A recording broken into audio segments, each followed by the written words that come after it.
Magandang umaga muli mga kaibigan! Nasubukan niyo na bang magluto ng tikoy na may cheese at nakabalot sa apa? Ito ang aking version sa pagluluto ng tikoy. Ngayong nalalapit na ang Chinese New Year, maraming nagtitinda at bumibili ng kilalang tikoy o rice cake na gawa sa malagkit na bigas, tubig at asukal. Ito ang apa wrapper na nabili ko sa palengke. Gamit din itong pambalot ng mga lumpia. Ang apa ay mayroong size, katulad ng small, medium at large. Maliit na size ang gagamitin ko. Kailangan munang paghiwalayin ang bawat isa ng apa bago mag-umpisa sa pagbabalot. Maglalagay ako ng keso na makakadagdag sarap sa pagkain natin ng tikoy. Hiwain ito sa tamang kapal at haba.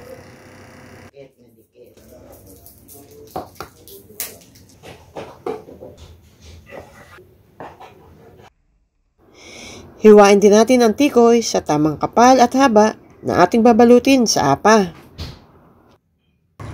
Nang hiwain ko ang tikoy na malambot, hindi naging madikit sa kutsilyong aking ginamit.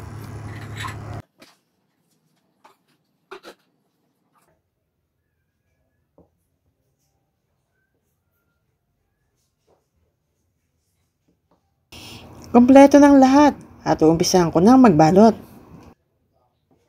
Unahing ilatag ang apa sa sangkalan. Ilagay ang hiniwang tikoy, keso at tikoy uli.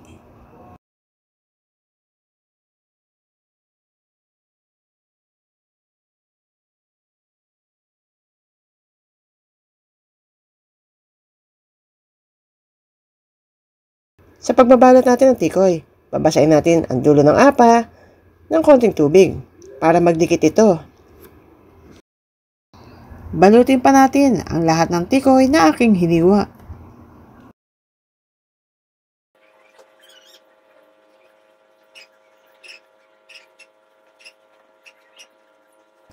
Eto na ang mga tikoy na aking nabalot at pwede na itong ipirito.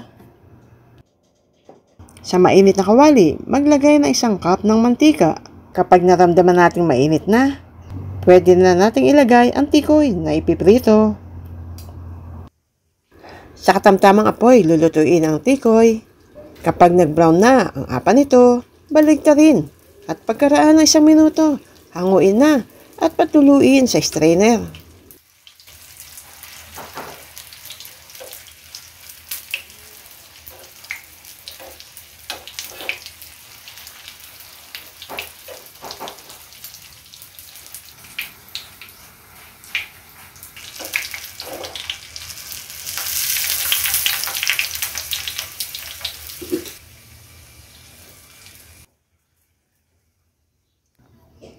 Ito ang pangalawang batch ng tikoy na aking piprito.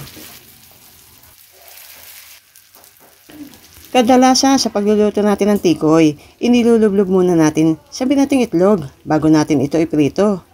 At ngayon niluto kong turon style ang tikoy at niligyan ko ito ng keso na malasa.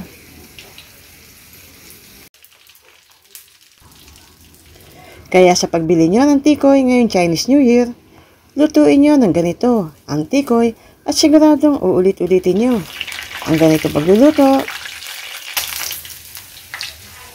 Eto na ang aking tikoy keso turon.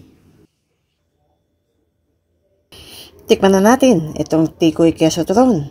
Masarap kainin habang mainit ang tikoy na may keso at sigurado ako na magugustuhan nyo rin ito. Kung nagustuhan nyo ang aking tikoy keso turon, huwag niyo pong kalimutang mag-subscribe at i-click ang notification bell para notify kayo sa susunod kong video. Pa-like at pa-share sa mga friends. Maraming salamat sa inyong panonood dito sa Maki Mikey.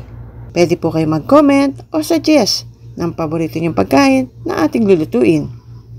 Hanggang sa muli!